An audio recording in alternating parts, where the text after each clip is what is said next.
Taste the Daily.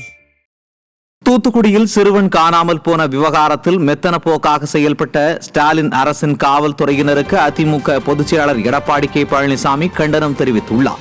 இதுகுறித்து அவர் வெளியிட்டுள்ள அறிக்கையில், தூத்துக்குடி மாவட்டம் கோவில்பட்டியில் கடந்த 9ஆம் தேதி காணாமல் போன கருப்பசாமி என்ற சிறுவன் 10ஆம் தேதி மர்மமான முறையில் சடலமாக மீட்கப்பட்ட நிலையில் அச்சிறுவனின் பெற்றோர் மற்றும் தாத்தா ஆகியோர் தங்கள் இன்னுயிரை மாய்த்துக் கொள்ள முயன்றதாக வரும் செய்தி அதிர்ச்சி அளிப்பதாக தெரிவித்தார். சிறுவன் கழுத்தில் இருந்த நகை மாயமானதாக புகார் அளித்த அன்றே தீவிரமாக காவல்துறை விசாரித்திருந்தால் குழந்தையை காப்பாற்றி இருக்கலாம் என்று குடும்பத்தார் புகார் தெரிவித்துள்ள நிலையில், திமுக அரசின் காவல்துறை முக்கியத்துவம் வாய்ந்த வழக்குகளில் மெத்தன போக்கில் செயல்படுவது கடும் கண்டனத்திற்குரியது என குறிப்பிட்டுள்ளார்.